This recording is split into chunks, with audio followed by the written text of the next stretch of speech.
마태복음 19장에서 23장까지 기록되는 일들은 예수님의 행적과 예수님이 주로 유대인 지도자라고 하면 바리새인들이죠.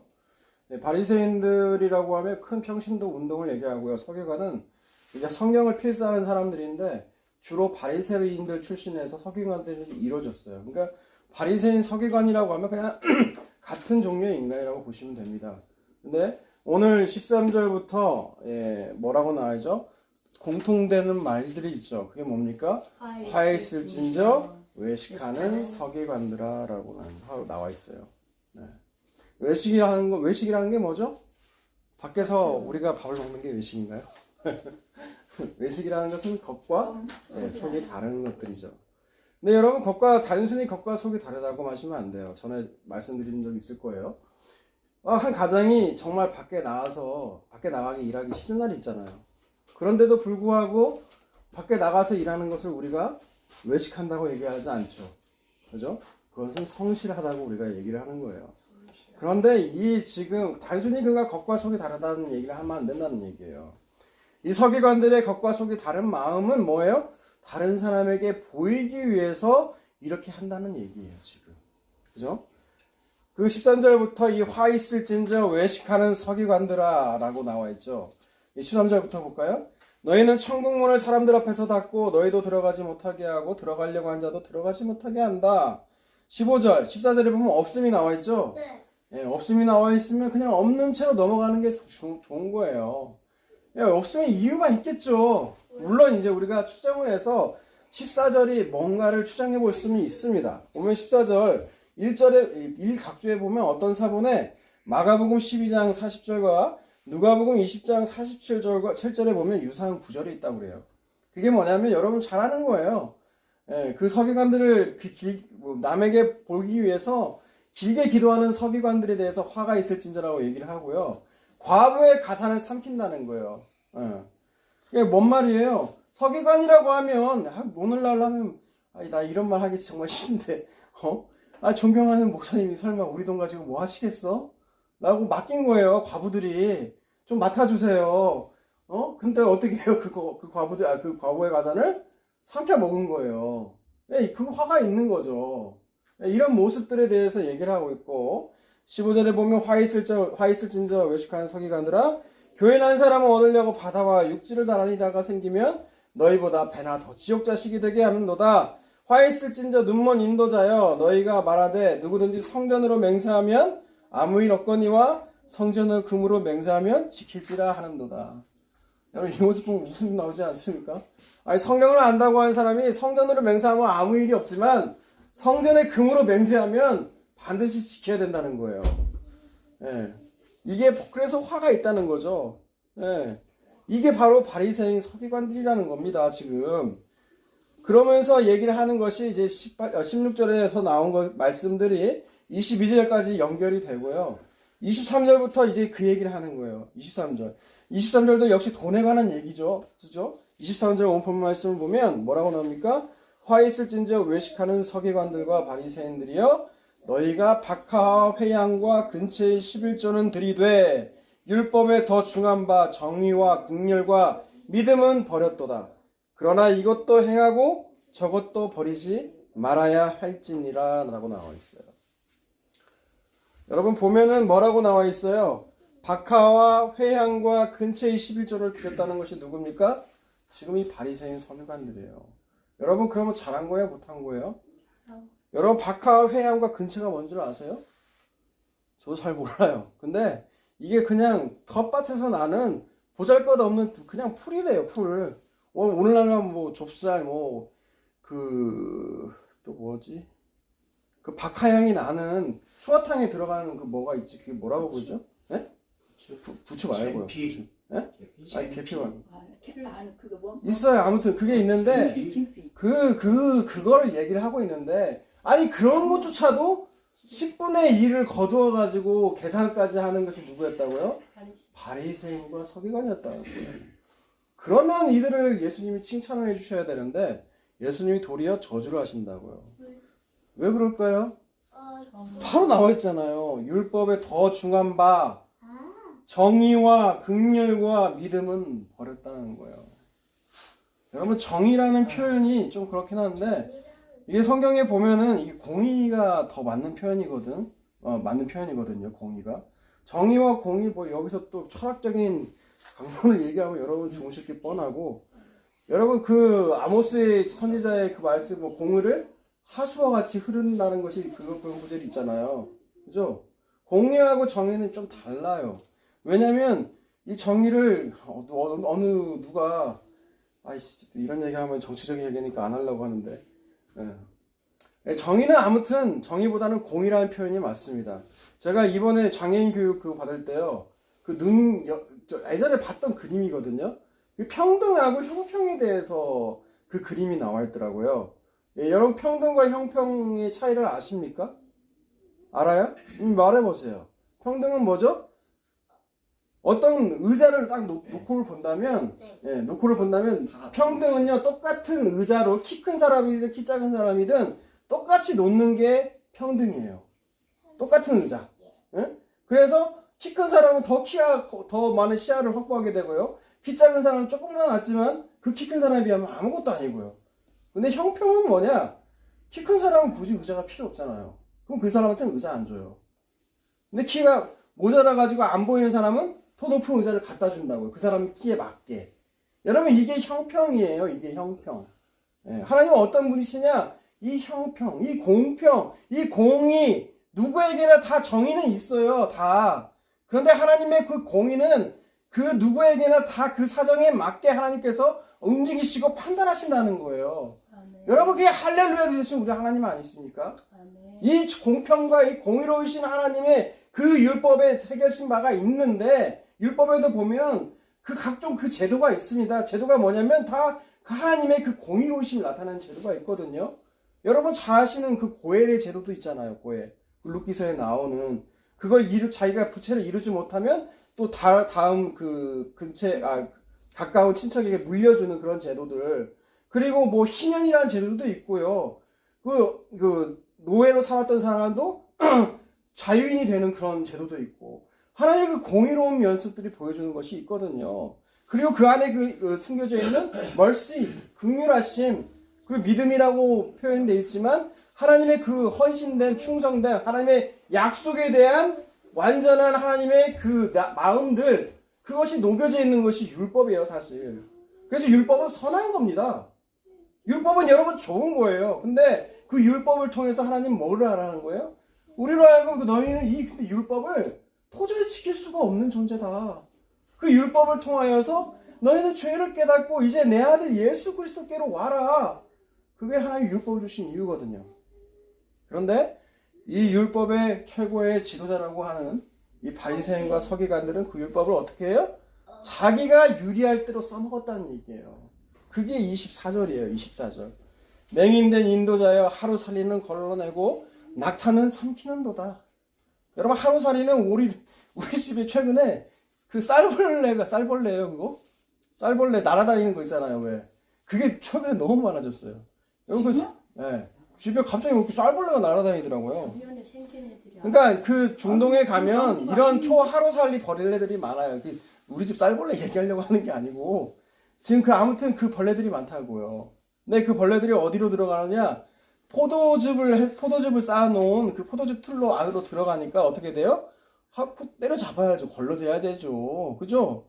그런데 그 성경에 의하면 이 하루살이라든지 여기 후자에 나와 있는 낙타는 모두 다 부정한 것들이에요. 예.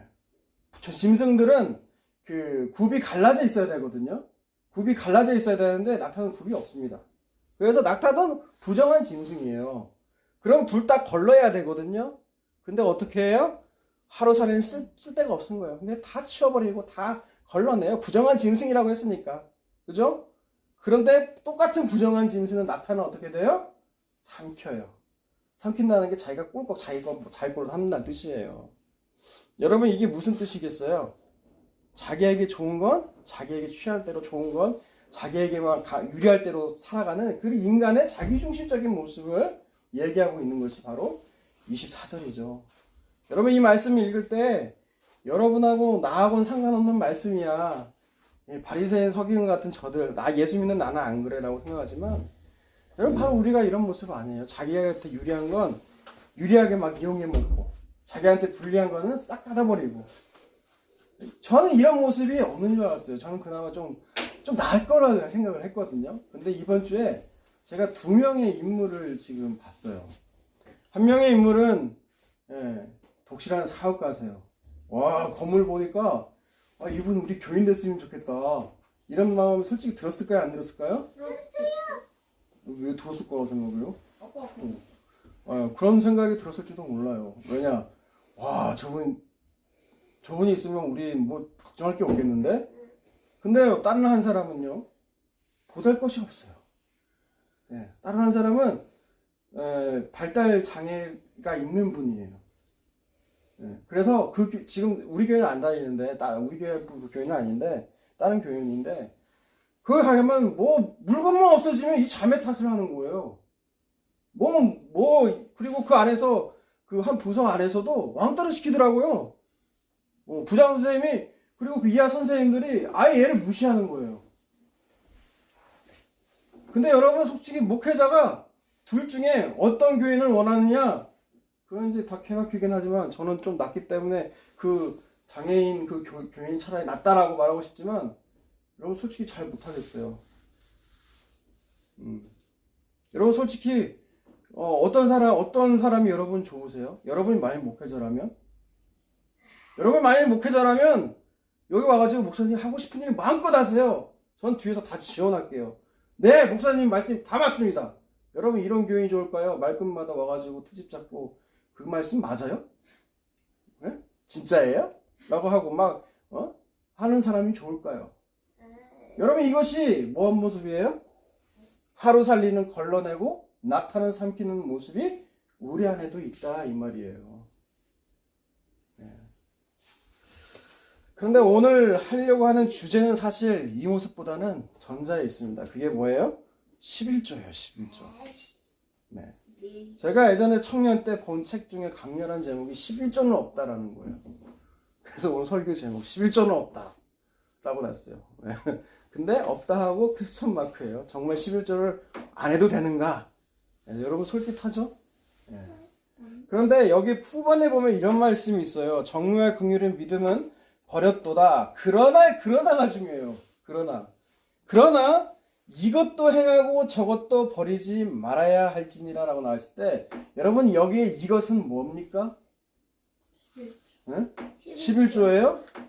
이것도 행하고는 정의와 긍휼과 믿음은 버렸도다. 그러나 이것도 행하고 저것도 버리지 말아야 됐다는 것은 바로 이것은 바로 앞일 거예요. 정의와 긍휼과 믿음도 행해야 되겠지만 저들이 드리는 박하와 그 근처의 11조 그 11조도 행해야 된다는 얘기예요 지금. 그럼 왜 대체 11조를 해야 된다고 이렇게 나오는 걸까? 예수님이 얘기하는 거예요. 근데 그 11조는 없다라고 쓴 저자는 뭐라고 했냐면 이미 예수 그리스도께서 모든 것을 다 이루셨기 때문에 11조는 더 이상 없다라는 거예요. 그 말 맞아요. 예수님께서 십자가에서 모든 것 되셨기 때문에 11조가 곧 예수 그리스도거든요. 모든 것에 희생되신 것이 바로 이 11조로 예표되는 예수 그리스도예요. 나중에 이 얘기를 좀 더 풀어서 얘기해 줄 건데 그래서 11조가 없다고 하는 건데 11조라는 것이 그 토지 소산의 처음에 11조잖아요. 그렇죠? 왜 11조가 처음에 근데 11조가 어디서부터 나온지 여러분 혹시 기억나세요? 네. 그 부분을 한번 먼저 찾아보죠. 창세기 봅시다. 창세기 14장 17절에서 20절 말씀을 보도록 하겠습니다. 창세기 14장 17절에서 20절. 찾으셨죠? 읽어주세요. 시작. 아브라함이 그돌라오멜과 그와 함께 왕들을 쳐부수고 돌아올 때에 소돔 왕이 시외 골짜기 곧 왕의 골짜기로 나와 그를 영접하였고 살렘 왕 멜기세덱이 떡과 포도주를 가지고 나왔으니 그는 지극히 높으신 하나님의 제사장이었더라. 그가 아브라함에게 축복하여 이르되 천지의 주제이시오 지극히 높으신 하나님이여 아브라함에게 복을 주옵소서. 너희 대적을 내 손에 붙이신 지극히 높으신 하나님을 찬송할지로다 하매 아브라함이 그 얻은 것에서 10분의 1을 멜기세덱에게 주었더라. 아멘. 여러분 이 창세기 14장의 내용은 배경은 좀 아실 거예요. 예전 창세기 나갈 때 우리가 배웠으니까. 예, 소돔과 고모라 땅이 소돔과 고모라가 원래 그돌라메올이라는 그 부정의 왕에게 공물을 바치고 있었어요. 그런데 소돔과 고모라가 좀 세력이 커지니까 배신을 한 거죠. 그리고 그걸 안 그돌라메올가 이제 소돔과 고모라 향해서 대군을 이끌고 오는 거예요. 5부족의 연합한 왕들이 이끌고 어마어마한 숫자죠. 그리고 그 땅 가운데서 롯을 이제 끌고 가게 되는 거예요. 근데 그 롯을 구하기 위해 지금 누가 가는 거예요? 이 아브라함이 가는 거예요. 몇 명의 군사를 끌고? 318명의 군사를 끌고. 제가 웃고 있는 이유는 말도 안 되기 때문에 그래요. 여러분 5부족이 연합된 왕들이 이뤘으면 최소한 수천 됐을 거예요. 어떻게 수천이 318명의 그 아브라함이 이끈 군사가 이길 수가 있을까요? 계란으로 바위치기잖아요, 여러분. 계란으로 바위가 깨져요? 안 깨져요. 우리 주열이 같으면 이거 안 돼요. 이거 가면 다 죽어요. 안 돼요. 이랬을 거예요. 근데 믿음은 뭐예요? 바라보는 것들의 실상이요. 하나님께서 된다 그러면 되는 거예요. 근데 아브라함은 아마 이 전쟁을 통해서 뭘 한 거예요? 이 전쟁은 내가 이길 수 없는 전쟁인데 하나님이 은혜로 이기게 하셨구나. 그걸 안 거예요. 그걸 안 결과 그 아브라함의 반응이 뭐예요? 그래서 나온 반응이 11조예요. 11조. 누구에게 줘요 지금? 살레마? 제사장? 살렘이 뭐예요? 평강? 평강 누구예요? 제사장 이름? 멜기세덱. 그 멜기세덱을 히브리서에는 뭐라고 그래요? 예수 그리스도. 예수 그리스도. 예수 그리스도께 그 11조를 드리는 모습이 이 창세기에 등장하는 거죠. 나중에 또 그 본문을 또 볼 거예요. 네. 아무튼 그렇게 11조가 시작됐다는 거예요. 하나님의 은혜이구나 하는 걸 알게 하는 게 여러분 11조라는 거예요. 근데 그것이 어떻게 이제 율법 가운데 들어오게 됐죠? 절 보면 답이 나옵니까? 저를 계속 보고 있게. 레위기서를 봅시다. 레위기서 27장 봅시다. 율법에 이제 기록이 되는데 레위기서 27장 27장 30절부터 볼게요. 30절. 레위기서 27장 30절부터 볼게요. 30절. 그리고 그 땅 10분의 1, 그 땅의 곡식이나 나무의 열매는 그 10분의 1은 여호와의 것이니 여호와의 성물이라.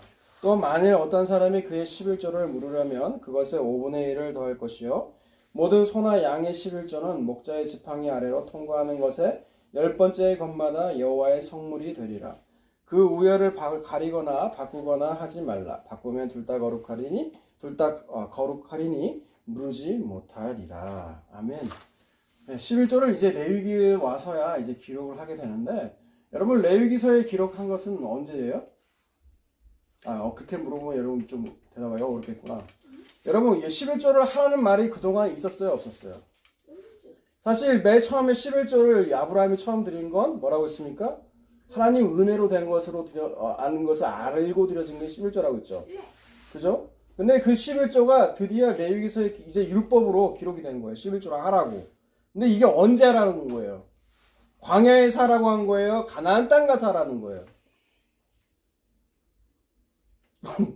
광야에서 여러분 11조 했다는 기록이 있어요? 성경에? 네. 없어요.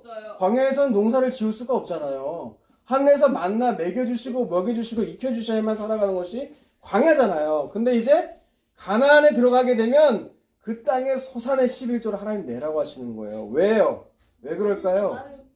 여러분 이것도 하나님의 은혜잖아요. 이스라엘이 가나안 땅 들어갈 때 출애굽할 때 여러분 뭐 이스라엘이 노력한 게 있어요? 하나님 우리를 구해주세요. 그 구해달라는 것은 또 뭐였어요? 그냥 지금 이 노예 생활에서만 조금 더 편안하게 해주시면 돼요. 나는 이 세상이 좋은데 하나님이 굳이 이 세상에서 나를 밖으로 끄집어 나가지 않아도 된다니까요? 나를 조금만 여기서만 편안하게 해주시면 내 지금 빚진 환경들 나 이렇게 괴로운 것들 조금만 해결해 주시면 돼요. 당신의 아들 생명까지는 굳이 필요 없고요. 여러분 이게 이스라엘이었어요. 이스라엘의 모습이 바로 이런 모습이었다고요. 근데 그들의 모습, 그들을 끌어가지고 끌어온 게 누구예요? 하나님이시잖아요. 모세를 통해서. 그들에게 필요한 건 육체적인 그런 안락과 편안함이었지 그 출애굽을 원한 게 아니었다는 거예요. 근데 왜 하나님 그렇게 하세요? 아브라함에게 하셨던 약속, 야곱에게 하셨던 약속, 이삭에게 하셨던 그 약속, 언약 때문에 그렇게 하신 거예요. 하나님은 자기 이름을 두고 약속을 이루시는 분이시라는 거예요. 여러분 잘한 거 하나도 없어요. 우리 하는 것대로 하면 우린 다 지옥불에 던져져야 돼요. 뭐가 뭐 성실한 게 한 게 뭐가 있습니까? 하나도 없죠. 하나도 없어요. 그것을 알라고 지금 11조 얘기가 나오는 거예요. 그 땅에 들어갈 때 너는 그 땅을 보면서 너희가 한 것이 아무것도 없어. 그러니 거기서 나오는 것들 다 뭐예요? 하나님의 은혜예요. 하나님의 은혜 아닌 것이 없습니다. 맞습니다. 그래서 그 10분의 1을 드리라는 거예요. 근데 10분의 1을 자기 마음대로 드리는 것이 아니에요. 처음 난 것들. 왜 하나님은 그 처음 난 것들을 이렇게 좋아하실까요? 처음 난 것이 장자의 그 대속 원리가 이미 보여줬잖아요. 그 10번째 재앙 중에서 장자의 죽음을 통해서. 그러면서 첫 번째 것은 다 누구 거라는 거예요? 하나님 거. 첫 번째가 하나님 거라는 건 그 대표거든요. 대표. 저 한자가 하나님을 구원해서 거룩함을 얻었으면 그 나머지도 그 첫 번째 것으로 말미암아 다 거룩해진다는 거예요. 우리가 예수 그리스도를 말미암아 거룩해지듯이 그 한 사람으로 인해 말미암아 다 거룩해진 것이 대표의 원리거든요. 그래서 처음 난 것들 다 하나님 것이라는 거예요. 이긴 것 가장 좋은 것 하나님 것이라는 거예요. 그리고 동물 또한 10번째 것은 다 하나님 거라는 거예요. 그러니까 지나가는 동물마다 그럴 거 아니에요. 막 뭐 갈비씨 막 좀 병맛 마른 것들이 지나가면 얼른 지나가라, 얼른 지나가라. 쟤는 좀 늦게 지나가고 10번째 걸렸으면 좋겠다 하는 것이 누구예요? 인간의 마음이잖아요. 그래서 구약의 말라기서를 보면요. 그런 말이 나와요. 늙고 병들고 지친 것들을 다 가져오고 나와서 내가 그 제사 받기에 곤비했다는 거예요. 이사야도 비슷한 말씀 나오잖아요. 말라기에도 또 똑같이 나와요. 선지자서에 공통적으로 같이 나오는 것이 그 제사의 모습이에요. 억지로 그렇게 드려지는 모습. 하나님이 11조를 드리려고 했을 때는 여러분 그것이 하나님의 은혜인 걸 알려고 하는 것이지 여러분 억지로 곤비하게 하려고 무겁게 하려고 하고 그렇게 11조 내라고 한 게 아니거든요. 근데 인간은 그렇지 않다는 거예요. 민수기를 봅시다. 민수기 3장을 봅시다. 민수기 3장 12절과 13절입니다. 민수기 3장 12절과 13절. 보라, 내가 이스라엘 자손 중에서 레위인을 택하여 이스라엘 자손 중에 대를 열어 태어난 모든 자를 대신하게 하였은즉 레위인은 내 것이라. 처음 태어난 자는 다 내 것임은 내가 애굽 땅에서 그 처음 태어난 자를 다 죽이던 날에 이스라엘의 처음 태어난 자는 사람이나 짐승을 다 거룩하게 구별하였으니 그들은 내 것이 될 것임이니라. 나는 여호와니라. 아멘. 예, 하나님이 레위 지파를 택하여서 이스라엘 전체를 대표하게 만들죠. 그죠? 이제 한 지파가 빈 대신 그 지파 잡힌 자를 누가 들어가게 돼요? 요셉 지파. 요셉은 장자의 역할을 했기 때문에 하나님 야곱이 두 지파를 허락을 해요. 그게 누굽니까? 므낫세와 에브라임 지파죠. 그리고 그 레위 지파가 그 모든 것을 그러니까 이스라엘 전체가 다 하나님의 것인데 그 중에 대표해서 누구를 지금 택한 거예요? 레위 지파를 지금 택한 거예요. 그래서 근데 레위 지파를 택한 것이 왜 그렇다고요? 처음에 그 장자된 13절에 나오죠. 처음 태어난 자는 다 내 것인 것은 내가 예굽 땅에서 그 처음 태어난 자를 다 죽이던 날에 이스라엘의 처음 태어난 자는 사람이나 짐승을 다 거룩하게 뭐라고 나왔어요? 성경 그런 거죠. 다 거룩하게 구별했다는 거예요. 그들이 다 내 것이라는 거예요. 여러분 그게 장자의 대표의 원리라는 거예요. 여러분 민수기 18장도 한번 볼까요? 민수기 18장 보세요. 민수기 18장 25절에서 29절 말씀 봅니다. 여호와께서 모세에게 말씀하여 이르시되 너는 레위인에게 말하여 그에게 이르라. 내가 이스라엘 자손에게 받아 너희에게 기업으로 준 11조를 너희가 그들에게서 받을 때 그 11조의 11조를 거제로 여호와께 드릴 것이라.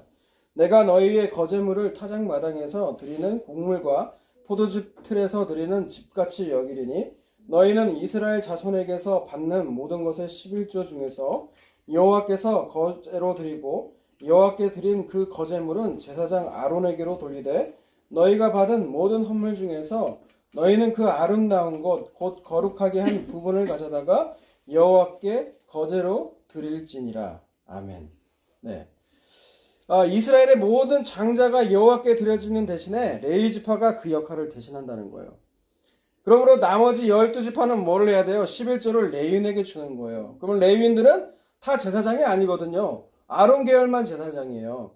그러면 그 11조 중에 다시 11조를 누구에게 줘요? 아론에게 주는 거예요. 그러면 아론의 이제 그 제사장 계열은 그걸로 이제 제사를 드리는 거예요. 예. 그러므로 여러분 이 11조를 통해서 지금 뭘 얘기하고 있는 거예요? 아브라함이 여호와의 전쟁으로 인해서 자기가 승리하게 된 것이 하나님의 은혜라는 거잖아요. 그죠? 여호와의 제사장 멜기세덱에 11조를 한 것처럼 지금의 약속의 땅은 아브라함과 이삭과 야곱에게 언약하신 그 하나님께서 그 땅을 여호와의 전쟁으로 취하셔서 지금 이스라엘 백성들에게 선물로 주신 거라는 거예요. 그러므로 이스라엘 모든 백성은 약속의 땅을 여호와의 언약으로 받게 된 거라는 거예요. 아브라함이 그 멜기세덱에 11조를 한 것처럼 이스라엘 백성들이 약속의 땅에서 제사장에게 하는 것처럼 말입니다. 여러분 레위기 25장 23절 찾을 필요는 없습니다. 그 말씀이 있어요. 토지를 영구히 팔지 말 것은 토지는 다 내 것임이니라. 너희는 거류민이요 동거하는 자로서 나와 함께 할 수 있느니라 라고 나와 있어요. 토지는 다 누구 거라고요? 하나님 거라는 거예요. 여러분 지금 부동산 문제가 심각하잖아요. 간단해요. 그 토지를 전부 다 국가 정부 소유로 바꾸고 나머지 이렇게 그 경작권이라든지 뭐 이런 식으로만 하면 돼요. 지금 이스라엘이 그랬거든요. 경작권은 그러니까 형편이 어려우면 경작권은 팔 수가 있어. 그렇지만 땅은 못 팔아. 땅도 어떻게 돼요? 신년이 되고 안식년이 되면 다 돌려줘야 돼요. 그렇게 되면 그 이스라엘 땅에 영어 빈익빈 부익부 현상이 일어날 수가 없어요. 근데 이 말씀을 지켰을까요? 안 지켰을까요? 이스라엘이? 안 지켜요. 이스라엘 보면 전토에 전토를 입고 건물에 건물을 잇는 그 모습들이 이사야서 곳곳에 등장하거든요. 전혀 이 말씀이 이루어지지 않아요. 예. 그렇기 때문에 이 땅에서 이 땅에 누가 오셔야만 되느냐? 예수 그리스도께서 이 땅에서 오셔야만 되는 거예요. 그것을 구약 곳곳에서 말씀 곳곳에서 얘기를 하고 있는 거죠. 여러분 소작이라고 하면 우리나라에선 소작료가 얼마였는지 아세요? 우리나라에서는 뭐 조선시대 때 뭐 역사적으로 따지면 거의 뭐 3분의 1이었다고 해요. 33%. 근데 일제강점기 때는 거의 50에서 70%. 네, 이렇게 어마어마했다는 거예요. 그런데 지금 우리는 그 성경의 그 소작료는 얼마예요? 10분의 1만 내면 돼요. 10분의 1만. 얼마나 그러니까 그 하나님의 긍휼이 얼마나 더 큰 것을 우리가 또 여기서도 볼 수가 있는 거죠.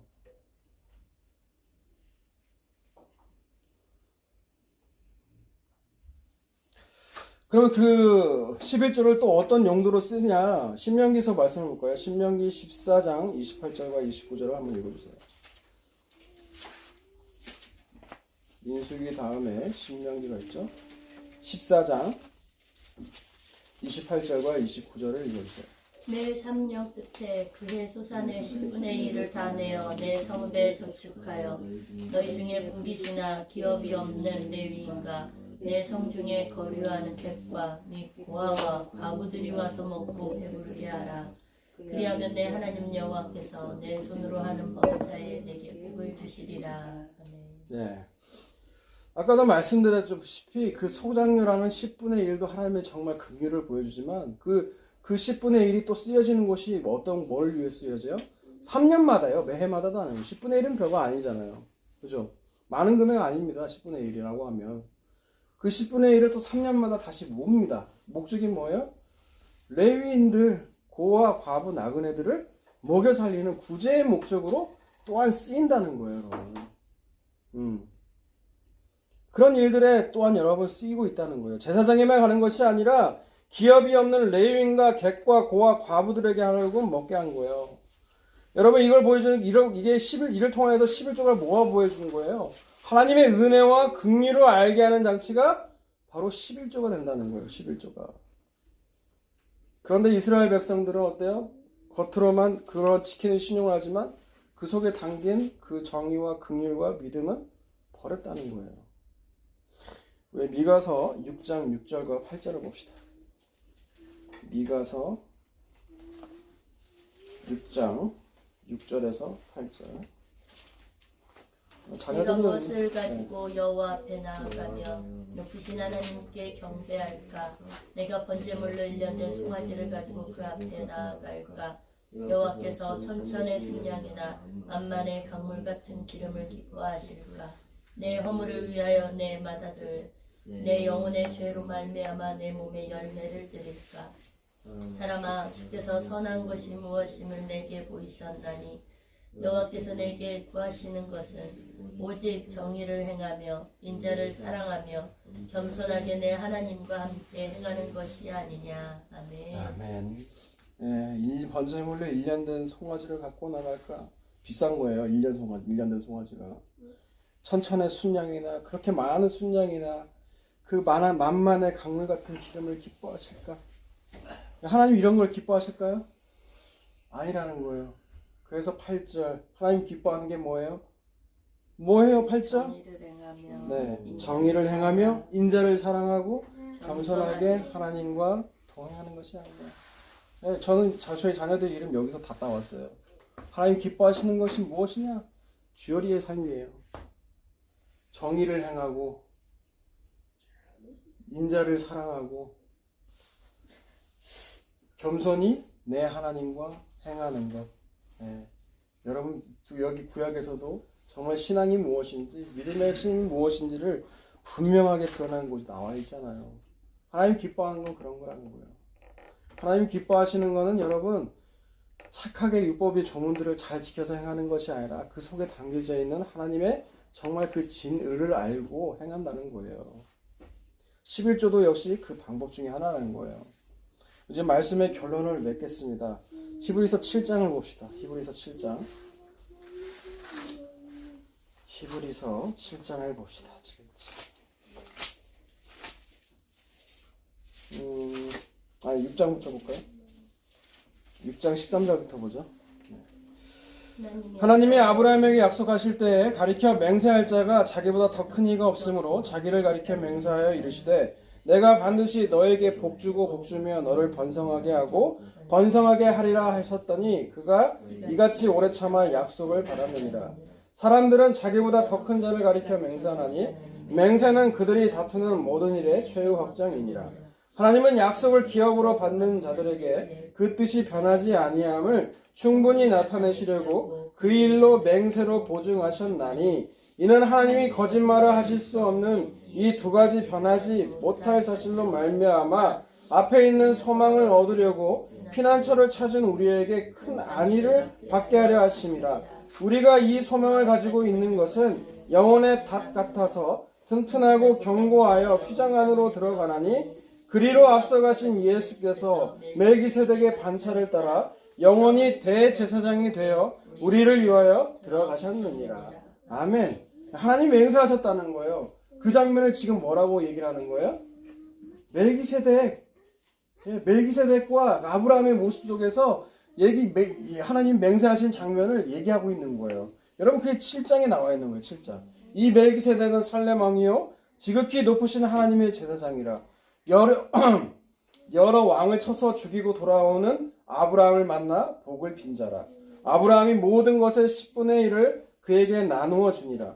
그 이름을 해석하면 먼저는 의의 왕이요 그 다음은 살렘 왕이니 곧 평강의 왕이요 아버지도 없고 어머니도 없고 족보도 없고 시작한 날도 없고 생명의 끝도 없어 하나님의 아들과 닮아서 항상 제사장으로 있느니라.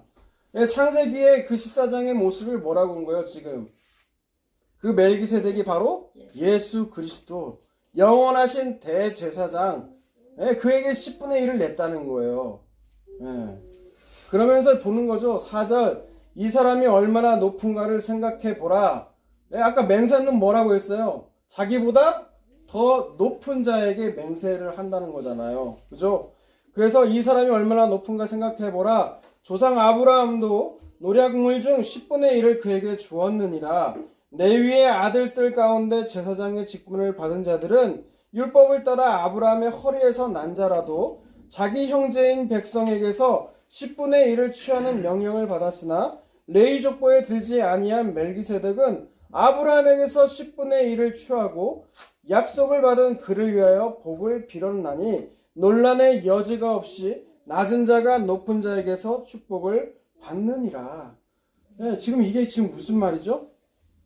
지금 10분의 1을 받은 것이 어떤 거라는 거예요? 원래는 그 율법서에 보면 레위인이 10분의 1을 받잖아요. 근데 멜기세덱은 레위 지파입니까? 아닙니까? 레위 지파는 아니잖아요. 멜기세덱은 예수 그리스도인데. 네. 근데 이게 어찌된 일이냐는 거예요. 지금 계속해서 한번 읽어보죠. 또 여기는 죽을 자들이 10분의 1을 받으나 저기는 산다고 증거를 얻은 자가 받았느니라. 또한 10분의 1을 받는 레위도 아브라함으로 말미암아 10분의 1을 바쳤다고 할 수 있나니 이는 멜기세덱이 아브라함을 만날 때 레위는 이미 자기 조상의 허리에 있었음이라. 레위 계통의 제사장의 직분으로 말미암아 온전함을 얻을 수 있었으면 어찌하여 아론의 반차를 따르지 않고 멜기세덱의 반차를 따르는 다른 한 제사장을 세울 필요가 있느냐라는 거예요. 네. 원래 10분의 1은 레위한테 바쳐야 되는데 왜 멜기세덱에 바쳐줘요? 그거는 바로 제사의 직분이 바뀌었다는 거예요. 네. 아론 반차가 아니고 누구를 따르는? 예수 그리스도를 따르는, 예수 그리스도를 말미암아 의롭게 되는. 그러니까 율법이 주어지기 전에 아브라함이 뭐예요? 아브라함이 하나님을 믿음의 의로 여겼다고 나오잖아요. 율법이 먼저예요? 믿음이 먼저예요? 믿음이라는 거예요. 믿음. 그 믿음으로 우리가 의롭게 된다는 거예요. 아론의 반차를 따르지 않고 멜기세덱의 반차를 따르는 제사장을 세울 필요가 없죠. 만약 그게 없었으면. 제사의 직분이 그래서 바뀌었다는 거예요. 그러면 율법도 바뀌어지는 거예요. 그것이 뭐예요? 13절 봅시다. 이것은 한 사람도 제단 일을 받들지 않는 다른 지파에게 속한 자를 가리켜 말한 것이다. 그분이 바로 예수 그리스도죠. 예수님 레위 지파를 통해서 안 오셨잖아요. 그죠? 14절 보세요. 우리 주께서 유다로부터 나신 것이 분명하도다. 이 지파에는 모세가 제사장들에 관하여 말한 것이 하나도 없고 멜기세덱과 같은 별다른 한 제사장이 일어나는 것을 보니까 더욱 분명하도다. 그는 육신에 속한 한 계명의 법을 따르지 아니하고 오직 불멸의 생명의 능력을 따라 되었으니 증언하기를 내가 영원히 멜기세덱의 반차를 따르는 제사장이라 하였도다. 전에 있던 계명은 연약하고 무익함으로 패하고 이에 더 좋은 소망이 생기니 이것으로 우리가 하나님께 가까이 가느니라. 네. 예수 그리스도가 자기 희생되셔서 그 11조 모습이 뭐예요? 예수 그리스도라는 거예요. 예수 그리스도. 자기가 희생되셔서. 또 20절 계속 한번 읽어보죠. 또 예수께서 제사장이 되신 것은 맹세 없이 된 것이 아니니 그들은 맹세 없이 제사장이 되었으되 오직 예수는 자기에게 말씀하신 이로 말미암아 맹세로 되신 것이라. 주께서 맹세하시고 뉘우치지 아니하시리니 내가 영원히 제사장이라 하였도다. 이와 같이 예수는 더 좋은 언약의 보증이 되셨느니라. 아멘. 이제 예수 그리스도라는 거예요. 이제는 예수 그리스도. 여러분 이제는 예수 그리스도라는 거예요. 그래서 11조는 여러분 어떤 거예요? 11조는 여러분 해도 되고 안 해도 되는 것이 아닌 거예요. 여러분 11조는 이제 예수님이 그 십자가에서 다 이루셨어요. 네, 11조 안 해도 상관은 없습니다. 그런데 그 11조 희생되신 예수 그리스도의 은혜를 안다면 여러분 10분의 1이 뭡니까? 10분의 1, 10분의 3, 10분의 5까지도 드릴 수가 있는 거죠. 네, 감사해서 하나님 은혜에 감사해서 하나님의 그 희생하심이 감사해서 얼마든지 드릴 수 있는 것이 11조라는 거예요. 헌금이요? 헌금이라고 하면 여러분 안 돼요. 헌금은 마치 드리는 거예요. 공원에서 하나님께 밀어 올리는 뜻이 있거든요. 아니요. 우리는 연보라고 하는 표현이 훨씬 더 좋은 거예요. 연보. 도와서 보충한다. 우리 연보라는 것은 그 안에 사랑이 녹여져 있는 거거든요. 공동체적으로 부족한 이들에게 우리가 남아요. 우리가 일을 해가지고 남는 돈이 있어요. 근데 그것을 우리 이윤으로 쓰지 않고 내 주변에 어려운 이웃들을 위해서 써주세요. 교회가. 우리가 대신 안 하고 교회가 해주세요 라고 하는 것이 연보거든요. 연보. 그래서 여러분 우리는 연보로 해야 되는 거예요. 헌금이 아니라 헌금이 되는 순간 여러분 제사장과 바리새인과 서기관같이 되기 쉽습니다. 자기가 의로운 것처럼 착각한다고요. 사랑하는 우리 하미르 교회 처음으로 얘기하는 것 같아요. 우리 사랑하는 하미르 교회 성도 여러분, 우리 헌금하지 말고 연보합시다. 그리고 11조가 되신 예수 그리스도의 그 희생하신 그 사랑이 우리 공동체 안에 머물게 됨으로 말미암아 예수님께서 말씀하신 그 십자가로 다 이루신 모습과 서로 사랑하는 모습이 우리 공동체 내에 가득 차고 흘러넘치기를 주님의 이름으로 축원합니다. 아멘. 아멘.